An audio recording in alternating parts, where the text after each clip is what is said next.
ಭಕ್ತಿಯಾಗಿ ಪರಿವರ್ತನೆ ಆಗುವಂತಹ, ರಿಫೈನ್ ಆಗುವಂತಹ ಎಮೋಷನ್ ಇದು ಪ್ರೇಮ.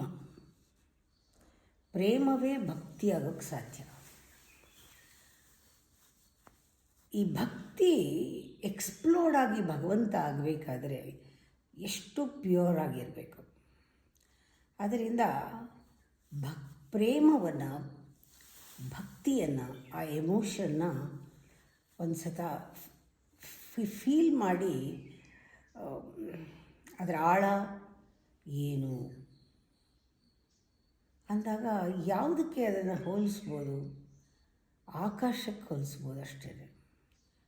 ಲವ್ ಈಸ್ ದಿ ಸ್ಕೈ ಅಂತ, open sky. Unconditional love is N open sky, infinite ಅಂತ ಹೇಳ್ತೀವಿ. ಆದರೆ ಅದರ ಜೊತೆಗೆ ಸಂಬಂಧ ನಮಗೆ ಗೊತ್ತಾಗಬೇಕಾದ್ರೆ, ಪ್ರೇಮದ ಕಾಂಟ್ಯಾಕ್ಟ್, ಅದರ ಅನುಭವ ನಮಗಾಗಬೇಕಾದ್ರೆ we should feel the earth, ಭೂಮಿ. ಆ ಮೊಮೆಂಟಲ್ಲಿ ಭೂಮಿ ಸ್ಟಡಿ, ಯಾವಾಗಲೂ ಗ್ರೌಂಡಿಂಗ್ ಅಂತ ಹೇಳ್ತಾರೆ. ಅದು ಇಟ್ ಗಿವ್ಸ್ ದಿ ಡೈರೆಕ್ಷನ್. ಆ ಭೂಮಿನ ಫೀಲ್ ಮಾಡಿದಾಗಲೇ ಆ ಪ್ರೇಮ ಅನುಭವ ಆಗಿ ನಾವು ತೇಲಾಡೋಂಗೋ ಹಾರಾಡೋಂಗೋ ಅನಿಸ್ಬೋದು. ಆ ಭಕ್ತಿ ಅನ್ನೋದು ನಮ್ಮನ್ನು ತೇಲಿಸುತ್ತೆ, ಹಾರಾಡಿಸುತ್ತೆ. ಕೆಳಗಡೆ ಅರ್ಥ, ಮೇಲ್ಗಡೆ ಸ್ಕೈ. ಈ ಸಂಬಂಧದಲ್ಲಿ ನಾವು ಹಾರಾಡ್ತೀವಿ. ಕೆಳಗಡೆ ಗ್ರೌಂಡಿಂಗ್ ಇರಬೇಕು.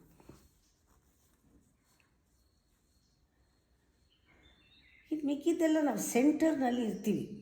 ಸೆಂಟರ್ಡ್ ಅಂತಾರೆ, ಫೋಕಸ್ಡ್, ಸೆಂಟರ್ಡ್ ಅಂತ. ಇಲ್ಲಿ ಎನರ್ಜಿ ಯಾವುದು? ನಮ್ಮ ಉಸಿರಾಟ.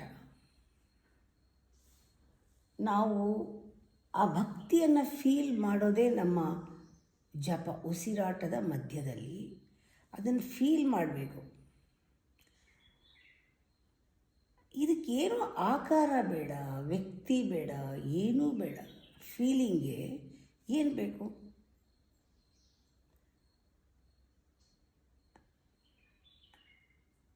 ಆಗ ಶಿವ ಅನ್ನೋದು ಒಂದು ಫ್ಲೇಮ್ ಥರ, ಸತ್ಯ. ಅದು ಸತ್ಯಂ ಶಿವಂ ಅಂತೀವಲ್ಲ, ಒಂದು ಫ್ಲೇಮ್ ಥರ.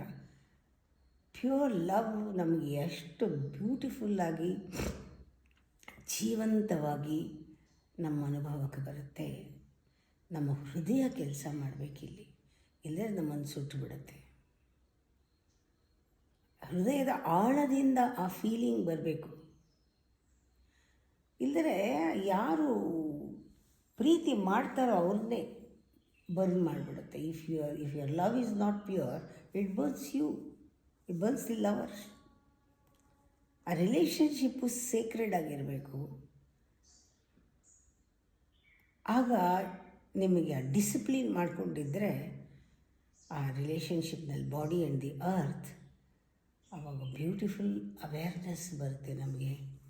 ನಮ್ಮ ಬಾಡಿನಲ್ಲಿ ಏನು ಆಗ್ತಾಯಿದೆ, ನಮ್ಮ ಎನರ್ಜಿ ಚಾನಲ್ ಹೇಗಾಗ್ತಾಯಿದೆ, ಶಿವ ಅಂದರೆ ಏನು, ಶಕ್ತಿ ಅಂದರೆ ಏನು, ಫೀಲಿಂಗ್ ಅಂದರೆ ಏನು, ಭಕ್ತಿ ಅಂದರೆ ಏನು, ಇದೆಲ್ಲ ಅನುಭವಕ್ಕೆ ಬರುತ್ತೆ.